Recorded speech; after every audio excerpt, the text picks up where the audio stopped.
I have the pleasure of introducing the plenary speaker for the Malcolm Peterson lecture.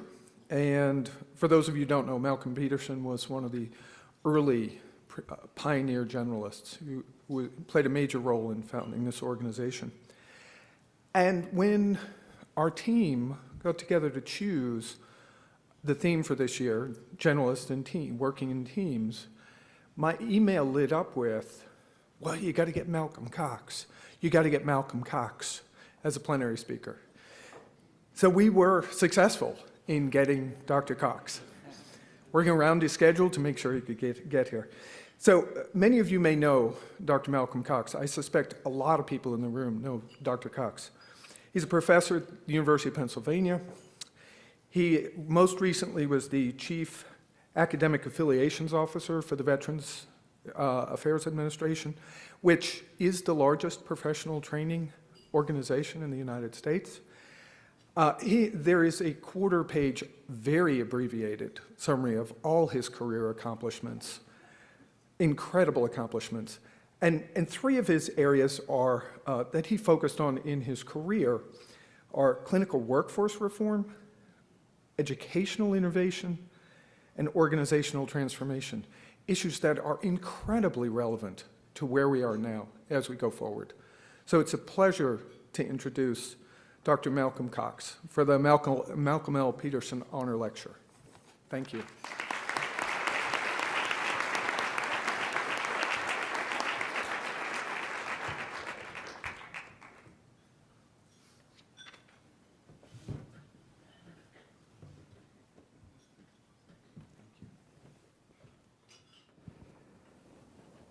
Well, thank you very much. As far as I know, my selection had nothing to do with a common name that I share with Dr. Peterson. But really, in reflecting on what I should talk about today, I had to think of, first of all, the honor that this is, because this is an organization that is at the forefront of changing our healthcare system and our educational system and our workforce. So in that sense, it's a great honor. I had to reflect, too, that it's also a great pleasure, because as I looked at the leadership list for the past 20 years, or however long the organization has been in existence, it occurred to me that I knew almost all those people.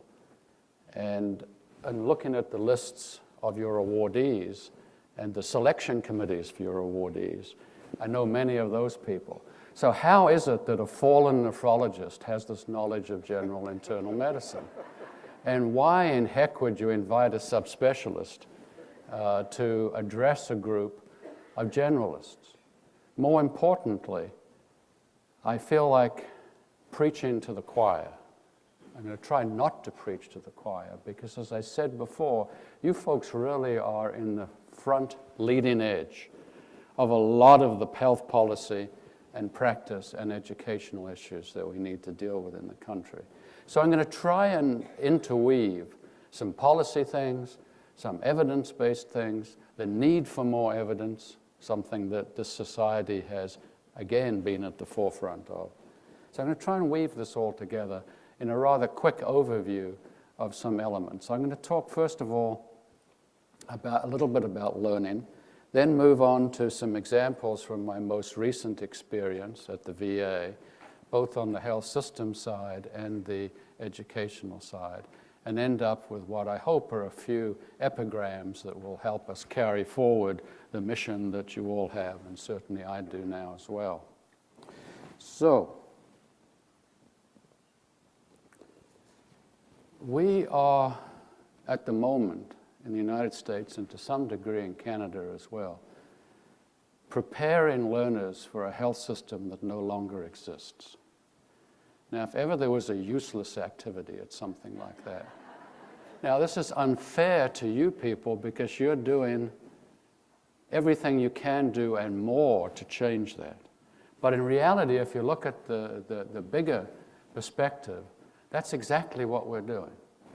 Because we're focusing on health care, the blue circle here, and not thinking enough about health and well-being. What do I mean by that? If you take Don Berwick's Triple Aim, which you're all very well familiar with, we need to focus more on population health in addition to individual health. We need to use the experience of care as an arbiter of quality, as well as quality and safety parameters themselves. And of course, the per capita cost for individuals and for society are really critical elements. How much of this sort of ethos is introduced into our educational systems? Sadly, over 40 years now, being a component of that educational system, I feel completely humbled by the fact that we haven't moved far enough in the direction that we need to. So if this summarizes the sort of conundrum that we have at the moment, let's think a little bit about workplace learning, because that is the future. From a learning perspective, that's where all the learning is going to take place. So I thought it would be useful to outline a couple of my key features of workplace learning. First of all, it's increasingly unscripted. It requires workers to go beyond approaches learned previously. So all the stuff that we teach and people and our trainees learn has to be reconfigured, almost on a minute-by-minute, certainly a day-by-day basis in the workplace. So it's unscripted. And so the question becomes, how do we teach people to deal with unscripted events? It's inherently collaborative. It requires workers to enhance or replace their collective expertise as changes in technology and work processes necessitate the development of new skills. The era of the Lone Ranger is over, and you all know that. The era of teams is here. And the question is, what do we mean by teams? Teams isn't just an aggregation of people. Teams are very, very different. And one of the key features of teams is the ability of team members to lead and to follow. Physicians are all very ready to lead and work in teams, but are physicians in general prepared to follow when there's greater expertise around a particular issue? So I call that the distributive function of workplace learning. And I would ask you to think deeply about in your teams, because I know most of you are practicing in teams. It's almost impossible not to today. But what about the other members of your team? Are you willing to follow their expertise wherever it takes you? Or do you take a dogmatic sort of approach that the physician is the top dog? And if you look around the country in general, it's that latter. And I think that's where general internal medicine, this society, can be so helpful. Now, it's even more complicated than that, because if you start thinking then about working in teams, you have to think about interprofessional learning. And what do we know about interprofessional learning? We don't know very much. And there's another area that the Society for General Internal Medicine, I think, can have enormous contributions in the future. It's already had some, but more are needed to think about the constructs that are involved in interprofessional learning. This slide is a little adapted from some thoughts put together by my colleagues Stuart Gilman and Kathy Rugen, who's a nurse, and Judy Bowen, who's another general internist, about thinking of interprofessional learning. And there are at least three elements here that are sort of important. One is the workplace learning itself, and I like this term very much. That is nested, the learning is nested within clinical site transformation. And think of the implications of that. That the impact of the clinical site is going to have an enormous contextual impact on the learning and the teaching that goes on at that site. And the two really can't be pulled apart from one another. There's formal instruction, of course, but that is now not just nested in one profession, it's nested in all the professions that are involved in that teamwork. And the complexities that comes from just thinking about curriculum issues, curriculum equivalence, for example, are enormous. And then the least thought about at all area, reflective practice. This now has to be, how do we reflect on and in action, not just within our own profession, but globally across the professions of the different members of the team? I wish I had answers to all these questions, but I think it's important that those answers are brought forth by the kind of work that this society is doing. So if interprofessional education, which is a new belief, and I emphasize the word belief, there's certainly a growing interest in this as a potentially disruptive innovation. Interprofessional education and collaborative practice. The goal, of course, of this belief would be to have an environment in which there is mutual respect across all the health professions so that all learn together, all teach together, all care together, and in essence, all collaborate. The barrier, however, is that this is a belief. The evidence that interprofessional education has an impact on learning outcomes, and even more so on health and system outcomes, just isn't there. And that's really the point of the spear, in my view, of where SGIM can really help with this. That is, what is the evidence base for this? And if there isn't an evidence base for it, how do we deal with that? Because walking around believing in something may be a beginning to some passionate revolution, but it's not going to be an effective revolution unless the evidence is there. We need that evidence, and I plead with you today to create that evidence. It's not that there is no evidence, but it's very weak evidence. So I wanted to talk a little bit about that potentially disruptive innovation and the need for evidence. Several years ago, a number of societies, I think there's 6 of them, you might be able to read them on the top of this publication, developed some core competencies. Well, it's all very great to develop core competencies, but unless we measure the impact of instituting those core competencies, where are we really going to be from an evidence perspective? So I think the more we spend our time tinkering with refining and changing the words, wordsmithing slightly the core competencies, I say to heck with that, move on to measuring whether these things make any differences. And that's the message that I think is important. Not to denigrate this work, it's very important, but it only takes us so far. The IOM has got involved in this belief and has had a number of workshops in the last 2 or 3 years, and I show you the cover of one of those workshop summaries. The Macy Foundation has had a couple of workshops dealing with policy issues largely around interprofessional education and collaborative practice. And importantly, moving from thinking about individual patients now, of course, are known as people, not patients anymore, right? And those are important word changes that need to be done. But they've been thinking about the need for more community interaction. So there's been a lot of stirring of the pot, so to speak, with this. And the latest stirring of the pot, which was released actually this past Thursday from the IOM, was a report entitled Measuring the Impact of Interprofessional Education on Collaborative Practice and Patient Outcomes. And I was honored to chair that consensus committee. We knew at the beginning that the evidence was weak. What we didn't know at the beginning was how weak it was. And that was an important realization. So people will say, well, what's new in this report? Because we don't actually point to specific measures, to specific methodologies to do this. But we point to some of the contextual and complicating issues that are making it very difficult to get these answers. So this report I wanted just to run through very quickly with you to give you a sense, because it's hot off the press, and many of you probably haven't seen it. And what I'm going to give you is a sort of 30,000-foot level perspective on this. There isn't, as I say, a whole lot of evidence base in the report, largely because it does not exist. But if you're interested in looking at what the evidence is, there are 2 huge appendices to the report where all that data is laid out and critiqued in a way that I hope you would find satisfactory.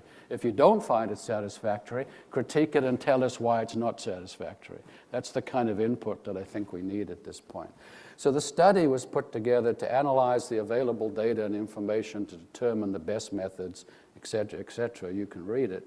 But looking at the impact of IPE on specific aspects of healthcare delivery and health systems function, the emphasis was not looking at the intermediate learning outcomes, but at the more distal outcomes. And to recommend a range of different approaches based on the best available methodologies. Now, I think that's the task for SGIM and other groups like this to do that, rather than for a group of 6 poor people meeting in a room a couple hours now and again to think about what those methodologies are. We need an approach to this, and I think we need a campaign to get the right kind of approach to it. Or we're going to be dragged along in this belief without any great substance, I think, underlying the belief. So there were 3 conclusions and 2 recommendations that I just want to lead you through.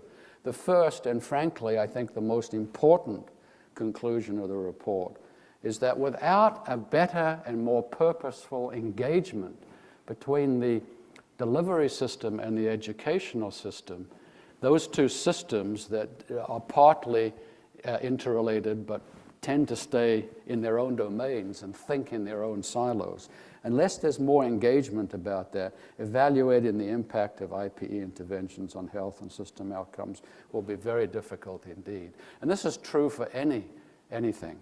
Let me try and lead you through that. If you think about the systems of care, here's the clinical microsystem, a point of care, shown here in blue. That's embedded, obviously, in an institution, and there are multiple microsystems in multiple institutions. And of all of that is embedded in the macro system, the healthcare system shown here in pink. The patient, or the person, the individual, and one could say the community, if you wanted to approach this from a population base, is at the center of these systems and is being cared for. The more caring that occurs, the more learning about the patient and the systems that the patient or the community exists in becomes apparent. And the more learning, the more caring. So there's a kind of a feedback loop around the patient in the center of this task. But the important point of this slide is practice redesign at the institutional level impacts that. Obviously, if you have a dysfunctional delivery component or dysfunctional clinical microsystem, what is the point of putting our medical students or our nursing students or any health professional students in those dysfunctional environments? So practice redesign is impacting the learning continuously. And as educators, we keep thinking of reforming the educational system, but they're all part of the same system.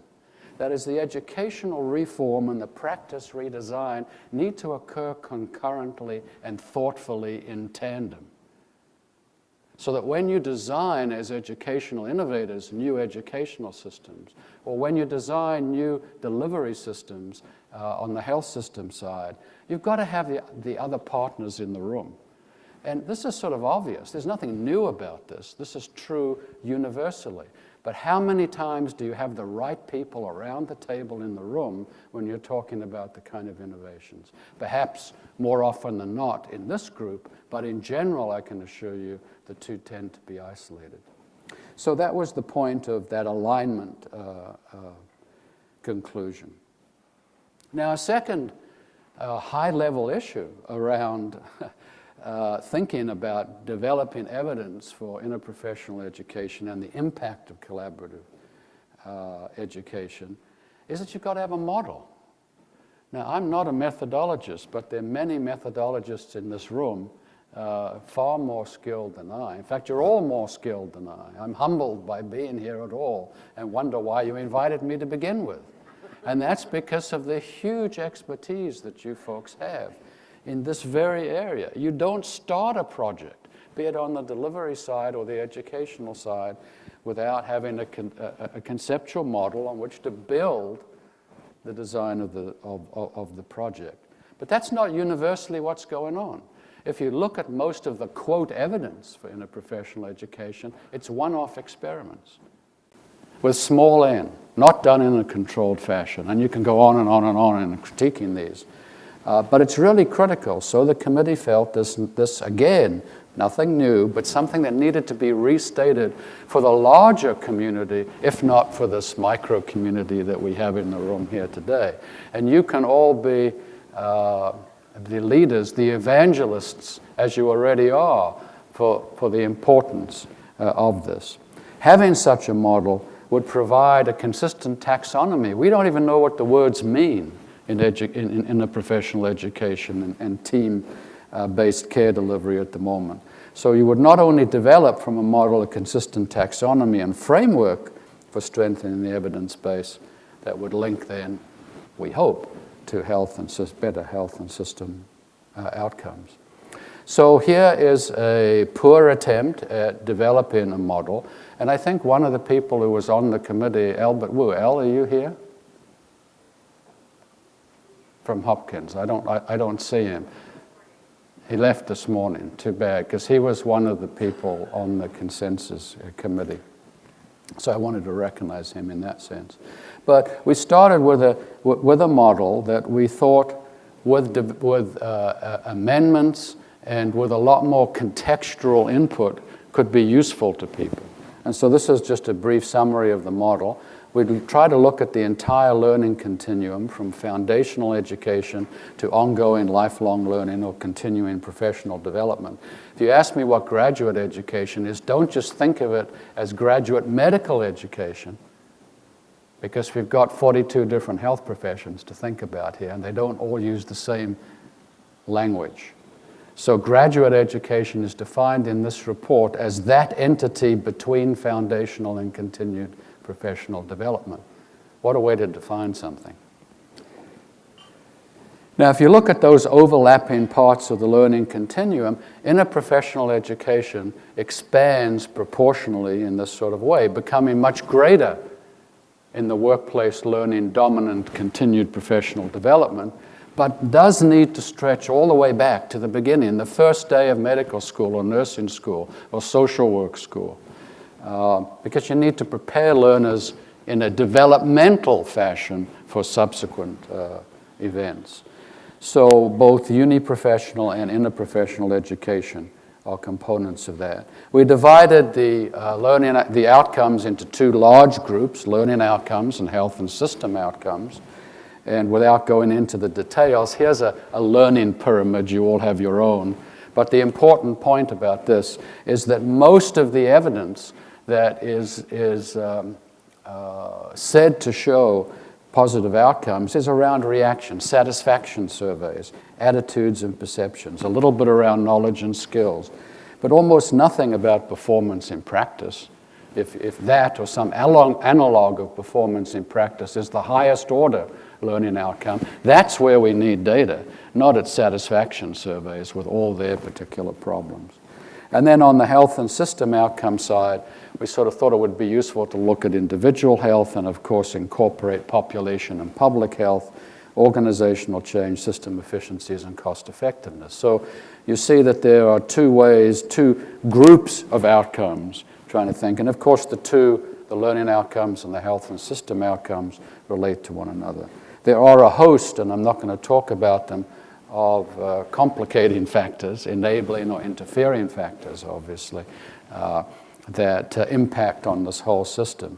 So this is a simplistic or a simple, perhaps borderline simplistic approach to thinking about the context within which these studies have to occur. And it's extremely complicated because we've got these multiple professions, all coming from different cultures and different contexts to bring together to reflect on how to do this best.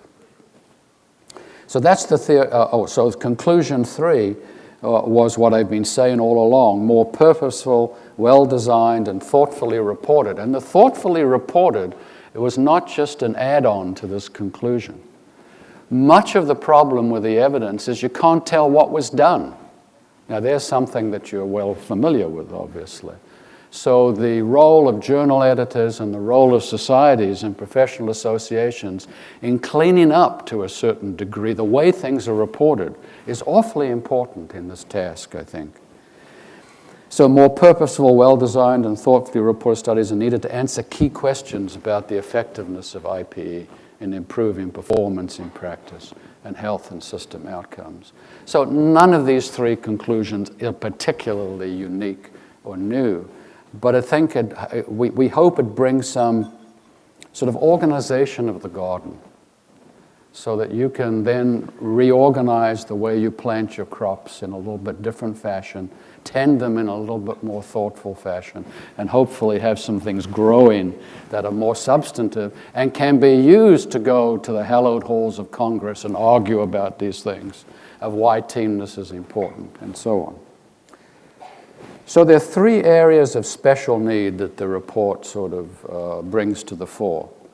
We need broadly accepted measures of intermediate learning outcomes, that is, of collaborative behavior and performance. You know, having a valid and reliable outcome in your institution doesn't necessarily help you with the generalizability problem. So we need to think about this in terms of importing the one-off experiments, of which the literature is full, to a more cohesive base for the development of new policy and new educational models. Will come as no surprise to you that just simply picking quantitative outcome measures is not going to be sufficient.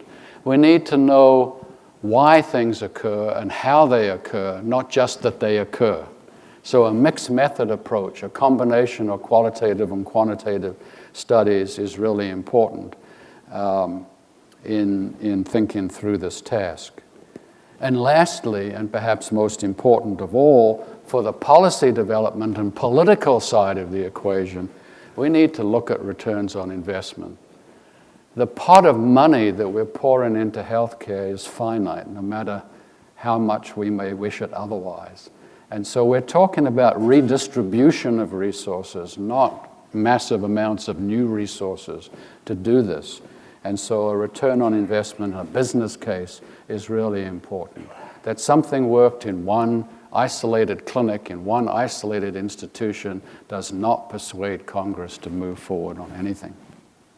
So those are the areas of special need. I'm not going to read the two recommendations because if you followed my argument, you will have figured out what they are. In the first recommendation, I would just emphasize that we need a broader consensus on measuring these intermediate learning outcomes in a range of learning environments, in a range of patient populations, and in a range of practice settings rather than the one-off kind of approach. And the second recommendation, again, I won't read, but just as we need teams to deliver care, we need research teams to get the answers to this. Physicians studying this alone without their nurse and social work and pharmacy colleagues isn't going to design the kind of studies that are necessary to really move this field forward. It's the second sentence that I think is so important, particularly to an audience like this. When possible, studies should include an economic analysis and be carried out by teams of experts that include educational evaluators, something you're well familiar with, health services researchers, you develop the field yourself.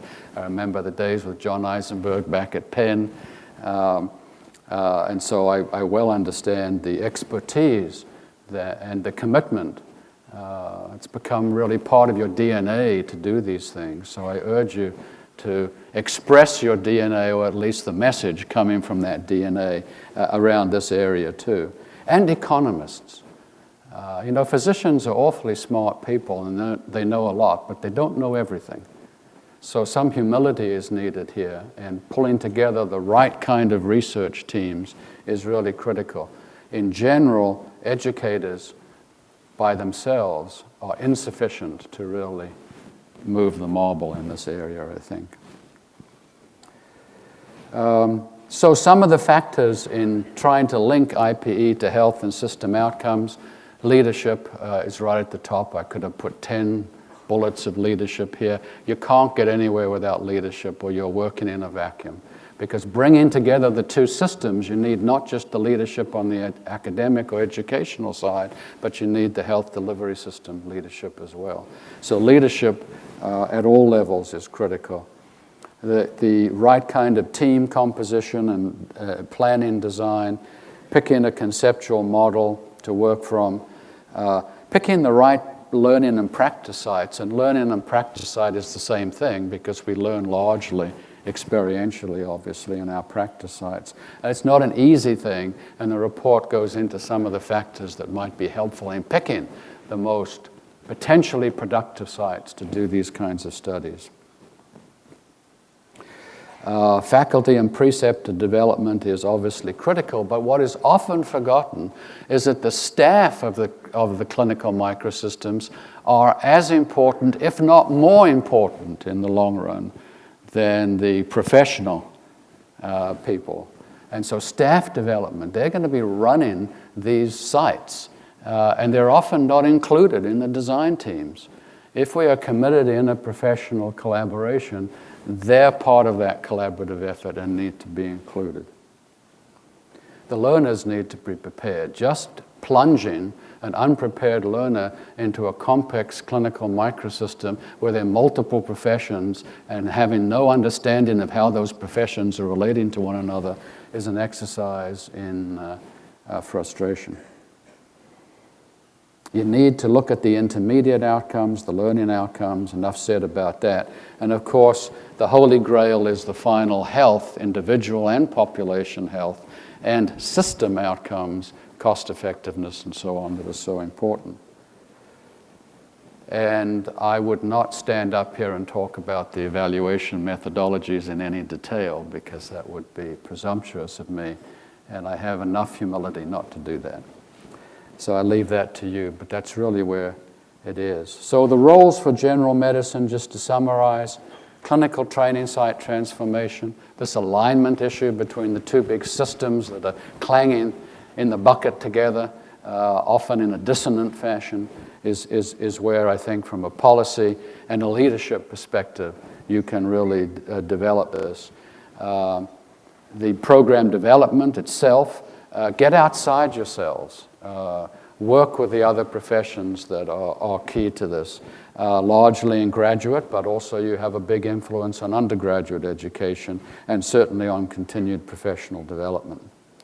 Outcomes evaluation, both learning, health, and system stands there, and the econometric analysis side of the question that I've talked about. And of course, ultimately, what is this all about? This isn't about publishing papers, as important as that is. This isn't about accumulating an evidence base. It's about changing the way we deliver healthcare and the way we create our clinical workforces for the future. So policy involvement, something that you've heard a lot about this morning and traditionally has been an important component for SGIM, I think is an important area that you can work. Now I wanted just to spend my few last minutes paying homage to my last job and thanking the VA, and Carolyn and many others. Steve Finn is in the audience, and many of you work at the VA. In fact, as I looked at the SGIM leadership list, many of those leaders were developed in part or wholly through affiliates at the VA. So I wanted to pay a little homage to the VA. I'm not going to go through this because you folks know how important the VA is to the delivery of care in this country. It is the largest integrated health system in the US. And if I dwell here, I'll start getting political, which is not a good thing, so I'm not going to dwell on this, particularly with Carolyn looking at me. But the VA, several years ago, put forward a system transformation, an effort to transform, called VA PACT, Patient-Aligned Care Teams. Now, PACT is nothing more than patient-centered medical homes, but of course, no self-respecting organization could use that word. It had already been used, so we had to create a new one, Patient-Aligned Care Teams. You see, I'm already getting sort of into the VA ethos, Carolyn. But the idea was to do something on a national or enterprise-wide basis that brought a greater emphasis on team-based care in the outpatient primary care environment. And you can see that the teams that were thought to be put together here were largely, initially, threefold: physicians, nurse practitioners, RN care managers, clinical associates, LPNs and MAs and technicians and clerks. So that was the original core team, but actually there are many associate members of that team, pharmacists, social workers, mental health professionals, etc. All organized around the patient. So this was put forward as about an $800 million initiative. There's some real money for you. Almost $1 billion was put into this in various ways or another. And I wanted to share with you just a snapshot of a couple of different pieces of outcome. Not because the outcomes per se are themselves incredibly validated or incredibly relevant. What I'm trying to get across here is that you can do it if you put some resources and thought and assemble some smart people who actually do this. So you can do this at your own institutions, in essence, and I think here I'm paying homage to the VA for sort of kicking a particular part of the anatomy and getting this moving. And I think it's awfully important that they did that. They created, after measuring everything that one could conceive of, probably far too many things in the long run, a series of outcome measures that related to different domains of patient care. You'll see them: access, continuity of care, coordination. You can read the domains, and I won't go through them. Aggregated them into three large, looking now at the rows, areas. You can see where the data came from in the third thing. And the important point of this is that in general, sites with higher scores, with these outcome scores, had higher patient satisfaction, lower staff burnout, lower ED use in many cases, and as best as could be measured, better clinical quality. So here was using some big data, in a sense. And this is work that many of you have been involved in. And Stephen was one of the coordinating, in fact, runs the coordinating center for this, although how he runs anything with the individuals that he works with from this community, it's like herding cats, I know, Steve, but somehow he's managed to pull this together. And the point is that a big system like this can do this kind of work if you put the right emphasis to it. And I'm proud to say, to have noted the input from this society to that work. And so I encourage you to do that. I applaud you to do more of it and do it even better than it's been done so far. This is a slide from Steve and his colleagues' work, and he'd be the first to note that there are many colleagues that he worked with that did this work. It's certainly not only Steve's. But here's an interrupted time series approach, which is a different way of looking at things, and you know more about that than I do. I won't belabor the methodology here. And looking at what the estimates would be, both with and without PACT implementation. And to move from the actual data to some of the outcomes, looking at three particular outcomes here, or changes in utilization. So these are system changes that we're looking at here. Between 2010 and 2012, hospitalizations for ambulatory care sensitive conditions, outpatient primary care visits, and outpatient specialty mental health visits, an incredibly important thing in the VA for obvious reasons. And you'll see the breakdown in both young folks and older folks and the totals, but the change in utilization due to PACT. Now, these are small numbers, but have enormous implications from a financial perspective. So if you look at some of the econometric analyses, the PACT investment, you'll see over that period of time, aggregated up to about $800 million. The total costs avoided that were calculated over that period of time, about $600 million, with a net loss still of nearly $200 million. These are small changes. They're not positive yet at this point, but I think they helped to pioneer the methodology for doing these kind of things. Now, the VA, to finish up, is also not just a health system. It's the largest educational system in the country. And so we thought, gee, we would jump on board with the system transformation and do some educational stuff and con the leadership at the VA in an open-handed way out of some money to put into education. And here's an important principle. You're not going to get lots of money by proposing educational things. The educational things have to have meaning within the systems in which you're looking at it. And so with a big transformation like this, it was obvious that we could rope off some money, if we were smart, to do some educational things. So we wanted to develop some demonstration projects for physician residents and nurse practitioner students working together, and so was born, again supported by the VA, the Centers of Excellence in Primary Care Education. And the idea there was to begin to learn how to put medical residents and nurse practitioner students in an outpatient environment and get them to function and learn and understand each other's cultures and the contextual issues that were involved. There were 5 inaugural sites in Boise, and I think Scott Smith was the leader of that. I think Scott is here. I saw him this morning. Seattle, Puget Sound Healthcare System, Connecticut Healthcare System, Cleveland, and San Francisco.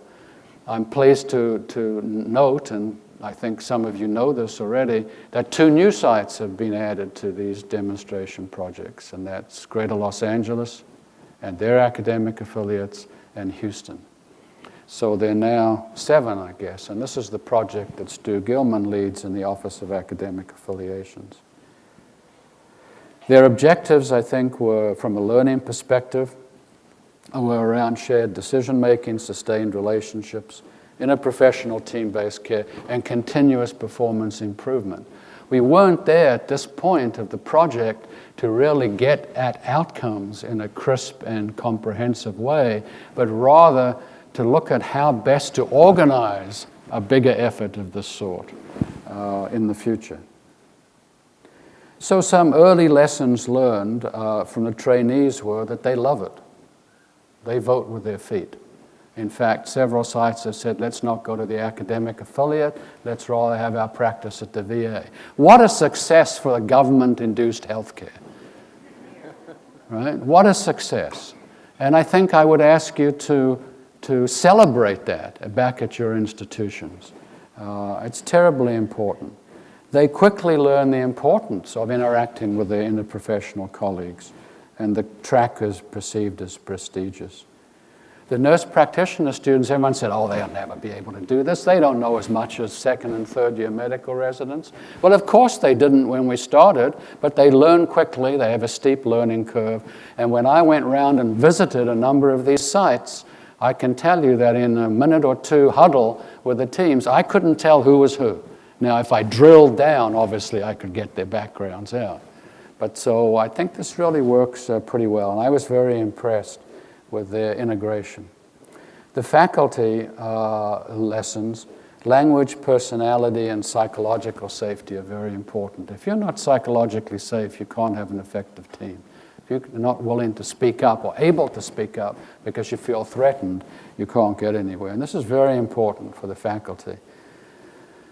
We tried to, with only partial success, to have interprofessional leadership equality. What was the big problem?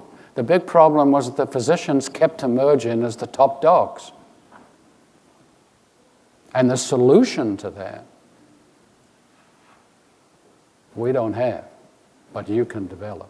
Because this kind of equality, I think, of leadership is terribly important. It does help if you start with an entirely blue sky curriculum development, where you start with a medical model and impose that on other professions. It sounds obvious, it's going to fail, it does. So you've got to start from scratch in thinking about your curriculum work. And burnout is a big problem. This is very hard work. I haven't seen anything in my 40 years as an educator that is harder than dealing with the social, psychological, and logistic issues of projects like this. So be prepared for very hard work. The institutions have learned some stuff as well. As I indicated before, affiliates are moving from cautious approval to endorsement and adoption, and I don't just mean on the VA side, but actually on the affiliate side as well. Some of our hospital directors are increasingly supportive. And the big excuse for not doing anything, accreditation requirements, either on the physician or the nursing side, are mirages. They don't exist. You can handle them. So don't accept that as an excuse. So I end with a few new rules that I would hope to leave you with in thinking about your campaign. And I'm going to check back in a year and see whether you have a campaign. And if you don't have a campaign to get really involved in this, I'm going to be terribly disappointed. And whether invited or not, I'm going to come to the podium and address that failure. So if you fail, you're in deep doo-doo. This is a campaign that I'm suggesting you undertake. And here are the new rules. You've got to redesign the practice first, right? The tail does not wag the dog. And education is the tail. Learning by doing, workplace learning, is essential. It trumps formal instruction. Not that formal instruction is unimportant in the preparation of learners and other folks for this team-based approach. And reflection on and inaction is critical, of course. Context matters a whole lot. That's not a big surprise, I think, to most of you. So you can develop some blueprints for this, but you've got to really figure out within your own particular quirky environments what the best way of going about this is. And that's a strength. We don't want a cookie-cutter approach to this. We need to take into account the heterogeneity that is inherent in our professions and our delivery of care.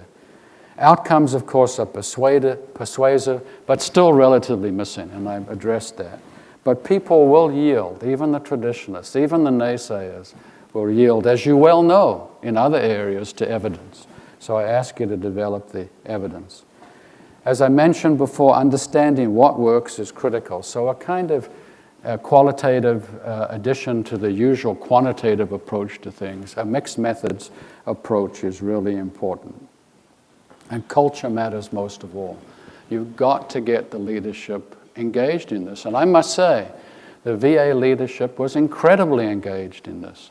And without that, certainly neither the health system transformation project led by Steve Finn and his team, or the educational demonstration projects led by Stuart Gilman and his team would have worked at all. So leadership, leadership, leadership, something that I think you know. So we have a burn-in platform at the moment. You know this well. We need to think about it. First step is awareness and then some education around it. I hope I've been able to deliver an awareness, a message, and maybe a modicum of education. I leave most of that education up to you folks. We have some pockets of success, the VA, and I've concentrated on VA. There are other pockets of success, obviously, here. I haven't had time to talk about them. And learning these pockets of success, learn how to do this. Those successes need to be linked together, and a society like this is obviously a group that can bring those linking elements together to engage the value stream so that we end up where we need to be, which is a learning organization, both on the practice side and on the educational side. In fact, there aren't two different sides. It's all the same thing. So this concept of leaders as teachers, teachers willing to be learners, and I know you all are, empower teams, which will lead to a self-sustaining culture of improvement. And this slide is actually not from the health professions at all. Does anyone know where it's from?